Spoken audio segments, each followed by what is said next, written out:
Você deve estar se perguntando como o meu método cronológico contextualizado e com material confiável funciona.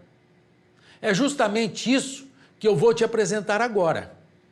Eu gostaria de pedir licença aos meus alunos do curso completo para compartilhar uma das minhas aulas.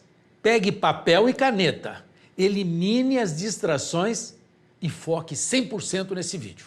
Você verá agora uma das minhas aulas em que eu apresento na prática a cronologia contextualizada da história da arte. E, por ser artista, veja ainda como eu consigo complementar o conteúdo teórico com o prático e deixá-lo mais confiável ainda, explicando uma das técnicas de pintura do período pré-histórico. Vamos lá!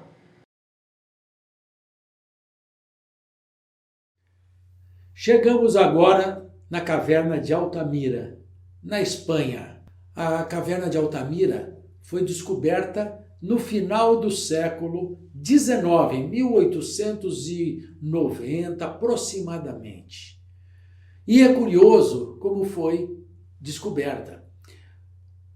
O dono da fazenda, caçando, vê seu cachorro numa toca.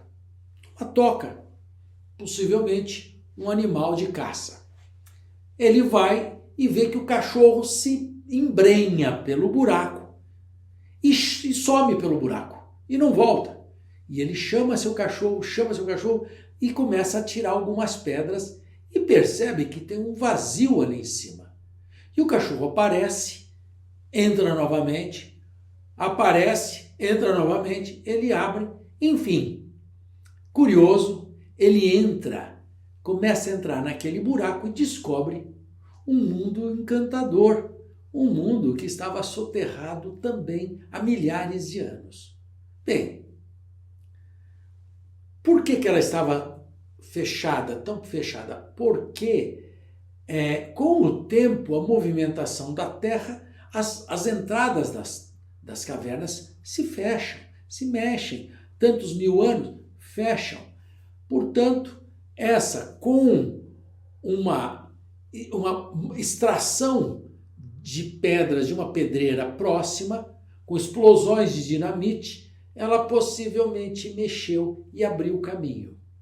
Enfim, ele entra e descobre esse mundo encantador que é a caverna de Altamira. Vamos entrar também? Vamos lá! Essa é a atual entrada da caverna. La Cueva de Altamira, que fica na província espanhola de Cantábria e é uma das mais famosas do mundo, com pinturas feitas no Paleolítico Superior entre 18 e 10 mil a.C. Já vemos agora, imediatamente, a sua planta, a planta de Altamira. E observe que eu acrescentei aí um parâmetro, que são esses 40 metros, para termos uma referência. Portanto, essa caverna tem mais de 300 metros de extensão, não é? E mostra também onde tem os conjuntos de pinturas de animais. Observemos que tem animais de toda maneira ali, incluindo o mamute à direita, abaixo. Observe ali que temos o mamute, que é um animal extinto que nós não conhecemos. Então a curiosidade, por enquanto, fica aqui. Vemos aqui o teto dos bisões, ou a Capela Sistina da pré-história, chamada assim na caverna de Altamira. Por que esse nome Capela Sistina? Se você já sabe, tudo bem. Se não souber, a Capela Sistina é aquela capela que fica no Vaticano que Michelangelo pintou o teto. Como encontraram também pinturas no teto desta caverna, foi dado esse nome, entre aspas, de Capela Sistina da pré-história.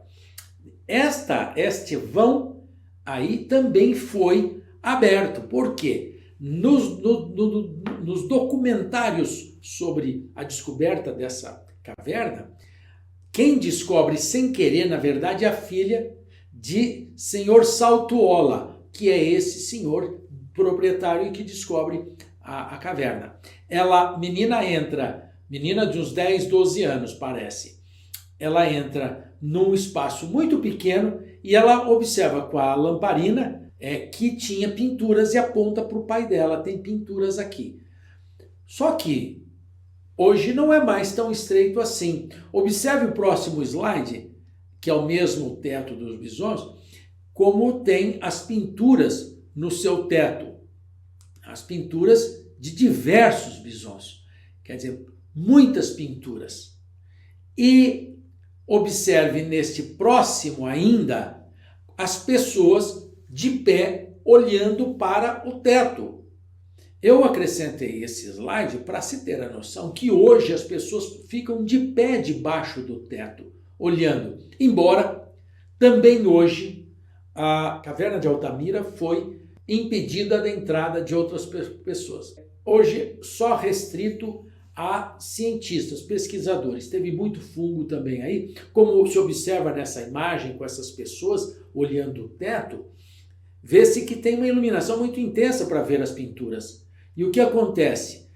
A temperatura, o calor dos corpos, as lâmpadas e também as bactérias que as pessoas trazem para dentro. Né? Isso comprometeu muito a capela. Aqui vemos detalhes do touro ferido. O touro ferido é uma pintura pré-histórica muito conhecida, belíssima imagem, o touro recolhido, encolhido, né? E à esquerda uma visão mais ampla e à direita um detalhe, um close, vamos dizer assim, do touro ferido. Um espetáculo de pintura. Esse touro estava correndo ou ele estaria morto na representação do pintor pré-histórico. Em seguida temos este outro com muito detalhe, bastante detalhe. E vê-se aí que o vermelho é bastante intenso. Acrescente-se a isso, a essas questões já esclarecidas sobre os materiais, como lá é bastante escuro, há uma adaptação da cor, assim como este outro slide que tem mais 2 bisons. E curioso que na caverna de Altamira tem uma grande quantidade de impressão de mãos. Estas mãos são muito comuns em várias cavernas e curioso é que estas mãos não aparecem só na pré-história da Europa, no período paleolítico na Europa. Ela aparece também em cavernas na Argentina, aqui na América. Tem mãos também, curiosamente, na Serra da Capivara, no Brasil. Nós veremos isso mais adiante. Outras mãos também representadas na parede.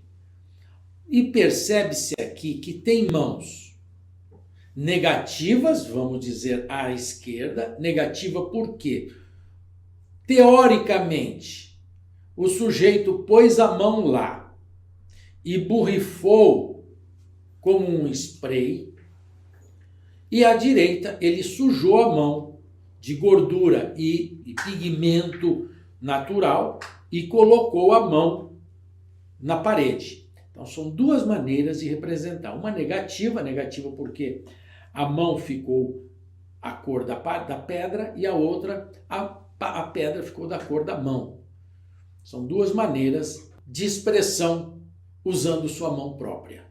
Curiosamente, para fazer essas mãos, tanto nas cavernas de Lascaux e Altamira, que são absolutamente autênticas, sabidamente, o homem primitivo, o homem pré-histórico, desenvolveu já naquela época um sistema para fazer isso. Então ele passa a borrifar esse pó, ele borrifa esse pó na mão. Ele põe sua mão e borrifa, como se fosse um spray. Mas como que ele fazia esse spray? Ele descobre uma técnica incrível. Vejamos. Observe aqui como que ele fez. Ele usando ossos de asa ou de perna de pássaros cortados, ele criou tubos ocos do mesmo tamanho. Nesse caso, esses têm 6 centímetros por 8 milímetros. E colocando um vertical no líquido e outro na sua boca e assoprando, ele vai fazer a função do spray, da vaporização. Isso é muito curioso, porque era um sistema que perambulou até as nossas gerações. Curiosamente, esse sistema, como eu disse, ainda é usado. Artistas como eu, que gostam de compreender ferramentas, os meios para desenvolver seu trabalho, tem esta peça aqui, que é a evolução deste sistema que o homem pré-histórico desenvolveu. Observe, hoje de metal, com uma dobradiça, ele faz exatamente aquela função e vou mostrar a você como que ele fazia. Ele pegava esse pote com a tinta, colocava aqui dentro e assoprava assim. Observou como faz o spray? É assim que ele fazia. Ele punha a sua mão ali, com uma só, ele sustentava e fazia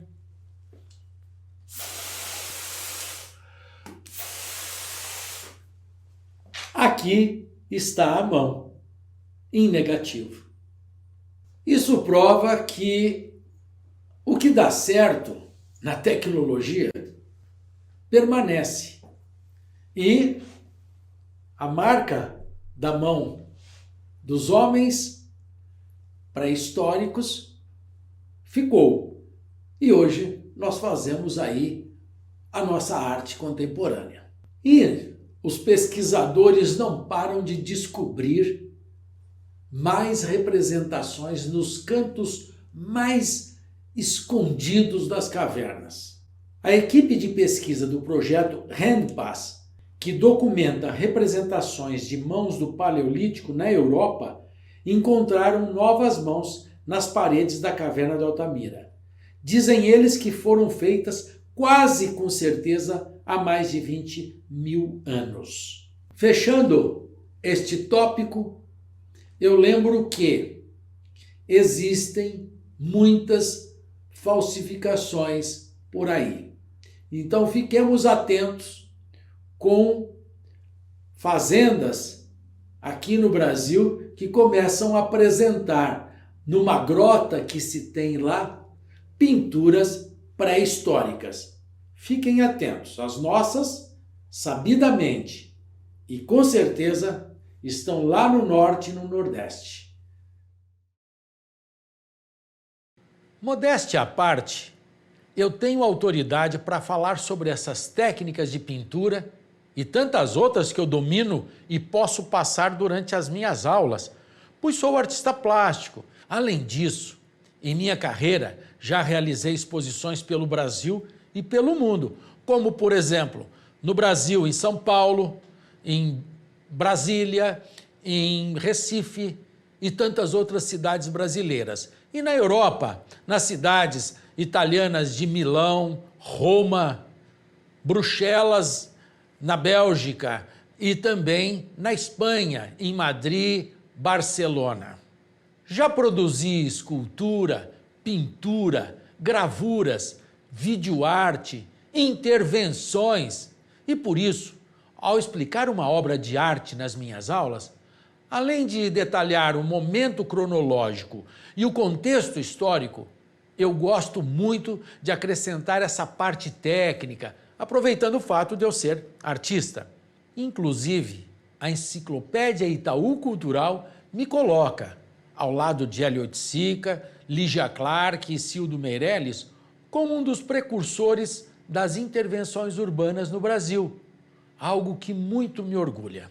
Ao longo da minha jornada de pesquisa e ensino no mundo da história da arte, eu percebi algo muito importante. Quem começa a se aventurar no universo da arte quer saber sempre mais e mais. E conhecer a história da arte não é algo tão simples quanto parece. Dúvidas surgem no meio do caminho. O que estudar primeiro? Quais as técnicas de produção artística eram utilizadas em cada momento, em cada período? Qual a ordem do aparecimento dos fatos e dos artistas dentro de cada período e movimento da história da arte? Devo ter uma base sólida da arte antiga, da arte moderna, da arte contemporânea para visitar os museus e cidades históricas? Como distinguir os estilos dos artistas e entender a realidade por trás de cada obra? O que os principais teóricos já falaram sobre o assunto? Como ter tudo isso reunido e organizado num só lugar? Quais as relações entre a arte, a música, a literatura e o cinema? Essas são algumas das tantas perguntas que eu recebo. Tudo o que poderia ser uma viagem rápida, prazerosa, realmente efetiva para você descobrir a história da arte, pode se transformar em algo realmente muito complicado e frustrante, caso você não tenha uma orientação adequada. É por isso que eu criei um método. E desde então, milhares de pessoas resolveram dar uma chance para si mesmas e embarcaram nessa jornada pela história da arte. Como eu prometi, deixa eu contar mais sobre o meu método. Você conta com aulas em vídeos explicando a cronologia da história da arte, desde o começo, lá na arte antiga, passando pela arte moderna, até chegar na arte contemporânea, produzida nos nossos dias. E quando eu falo dos nossos dias, é nos dias de hoje mesmo, pois eu mantenho o conteúdo do curso sempre atualizado. Você vai descobrir tudo isso de maneira contextualizada, entendendo os motivos e os segredos que levaram os artistas de cada época a produzirem as suas obras, assim como as técnicas que utilizaram.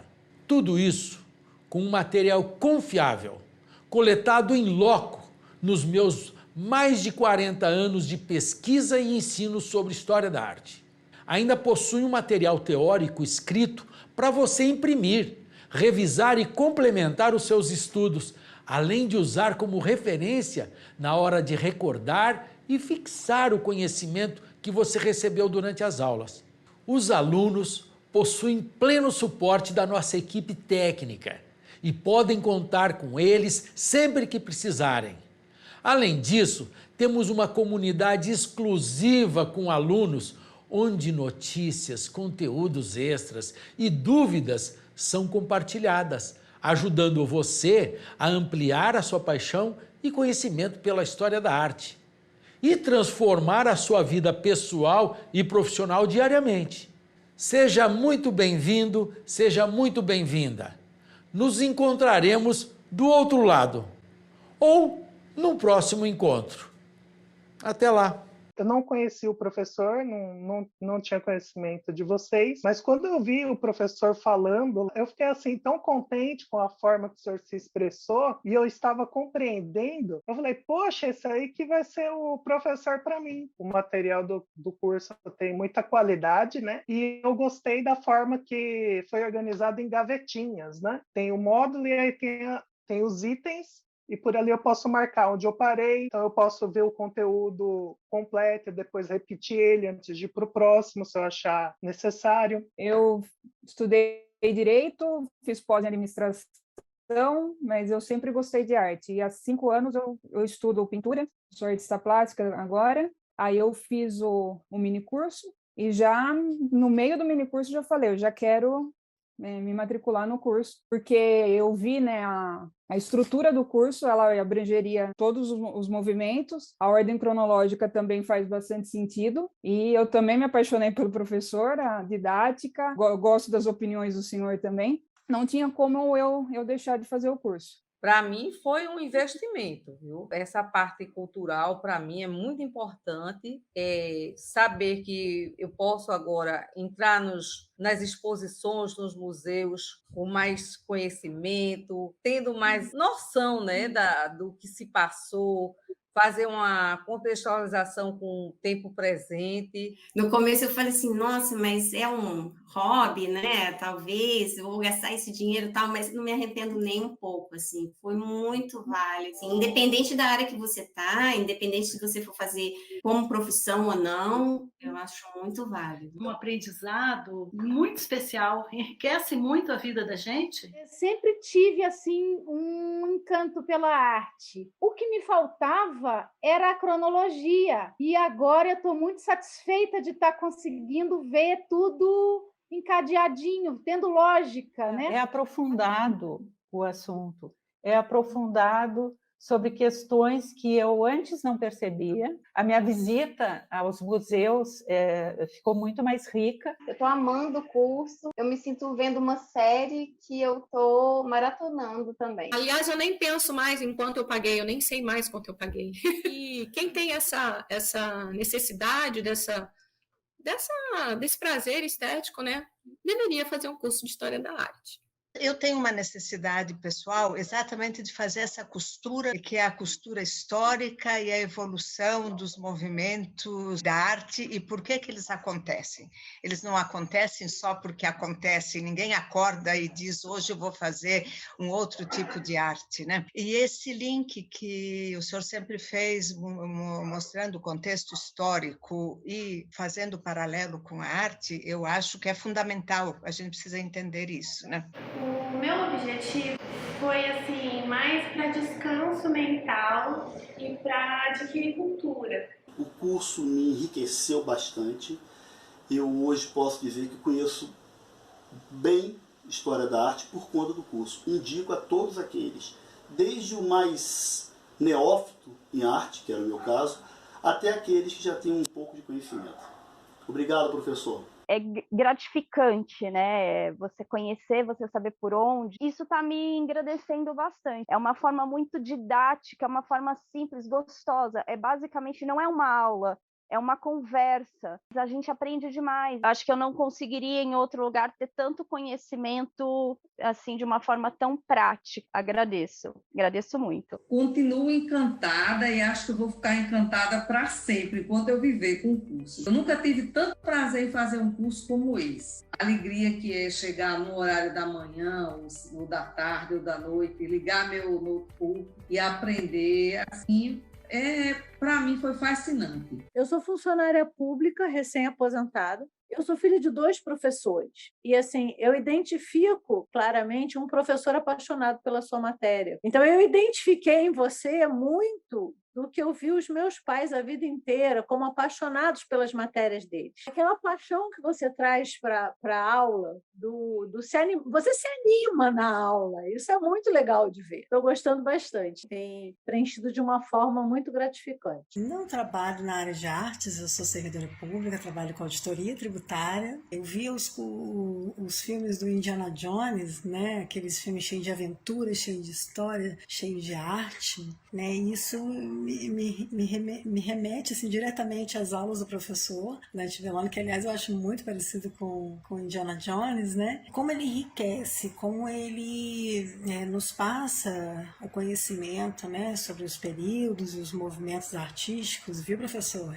Fez a diferença. E com a experiência dele, com a vivência, né, porque fez as viagens e traz sempre novidades, porque a cada módulo a gente se encanta mais da forma como o professor transmite. Outro dia eu consegui passar para minha filha, ela está no ensino médio, e ela falou: mãe, estou precisando fazer um trabalho sobre arte gótica. Eu falei: peraí, que isso eu aprendi com o professor. Eu quero tropeçar na arte. com o professor Dante Veloni. A minha formação é de engenheiro, então assim, eu fugia da área de humanas. Eu tinha uma ideia totalmente diferente. Quando você pensa em pré-história, você diz assim, é algo muito rudimentar, muito primitivo, tal, e por trás você vê que não é nada disso. Os caras já tinham alguns conceitos, algumas técnicas. Eu gostei da pré-história que você abrangeu as Américas, Império Inca, Império Azteca. A gente não ficou só preso à história da arte europeia. O que eu gosto é assim, tá me dando uma situação no tempo muito bem definida. No último final de semana, por exemplo, foi o MASP, e você acaba indo já com uma outra visão, né? Então, é até engraçado, porque, por exemplo, eu achei um quadro do Picasso no MASP, que é o Atleta, e que o meu avô tinha em casa uma réplica que eu passei anos sem saber que era Picasso, mesmo sendo uma réplica. A gente acaba, de fato, ampliando a visão, assim, o repertório muda completamente. Eu queria dizer que estou a gostar imenso do curso, está excepcionalmente bem organizado. O que me está a satisfazer, sobretudo neste curso, é que me pareceu regressar aos bancos da escola. É como se tivesse recomeçado as aulas, com o meu caderninho a tomar notas, a procurar imagens, e depois tenho sempre coisas que me interessam, que me entusiasmam. E o professor é excelente na passagem desse testemunho e desse entusiasmo. Estou francamente contente de estar a fazer este curso. Sou professor na FAP, sou também professor de ensino médio. Eu acredito que o conhecimento da história da arte ajuda muito nos momentos em que a gente vai explicar conceitos sobre identidade, sobre cultura. Então, com certeza, é algo que eu absorvi e que vou trabalhar nas minhas aulas de antropologia agora de uma forma muito mais aprofundada. A diferença é colossal. A gente achava que sabia alguma coisa, eram informações soltas. A história ela tem um início e ela tem um segmento. E o senhor conseguiu fazer esse link dessas informações, que é basicamente onde tem, como começou, como foi descoberto, como foi o procedimento, o que é feito, o que não é feito. Situar isso no tempo e no espaço, como se diz. Isso, para mim, foi o grande diferencial, porque eu gosto de entender onde aconteceu, como aconteceu, o local que aconteceu. Eu tô fazendo um curso numa academia de Londres de história de arte e eu parei. Depois que eu comecei eu parei. Eu já preenchi uns 4, 5 cadernos porque não me basta ver. Eu preciso anotar tudo que você fala, e depois eu saio para jantar com meu marido, que é americano, e ele fica impressionado, porque a gente começa a conversar sobre as coisas, os tópicos que você passou, e ele fica assim, oh, I'm so proud of you. Eu sou médica patologista já há 16 anos. Trabalho com imagens no microscópio, então eu sou uma entusiasta da arte. Nunca tive a oportunidade de estudar. Eu sempre estou encantada com o curso. Já modificou totalmente o meu olhar para a arte. E eu estou, inclusive, sendo multiplicadora com a minha filha. Inclusive, ela tirou 10 em artes devido às minhas informações. Gosto muito de pintura, faço os meus quadros, pinto umas coisas. O professor realmente tem essa particularidade maravilhosa, que é transmitir as imagens, dar-nos a possibilidade de nós entrarmos nesse mundo, porque eu sou assim, gosto de tomar notas das coisas, eu sou daquelas pessoas que vou aprender até morrer. Eu não consigo aprender se eu não aprendo o contexto todo. E a sua aula dá o contexto para poder a gente aprender. Eu lembro de uma aula que você comparava as obras, tipo, a Pietà, acho que de Lubiase, a Pietà do Michelangelo. E, nossa, essa aula me marcou muito, porque eu não sabia, sabe? A arte se repetia, mas diferente. Objetivo, claro, caiu bem para minha forma de aprendizado. E me agrada muito, me traz um contexto que eu não vi quando estudei isso. Eu soube que conhecimento tem 4 fontes, né? A ciência, a filosofia, a arte e a revelação. Então, eu sabia que cedo ou tarde eu teria que, de alguma forma, aprender sobre arte. A arte é muito bonita, né? E o professor explicando dá aquela motivação. Sempre tive o sonho de fazer um curso de História da Arte. Chegou o momento, né?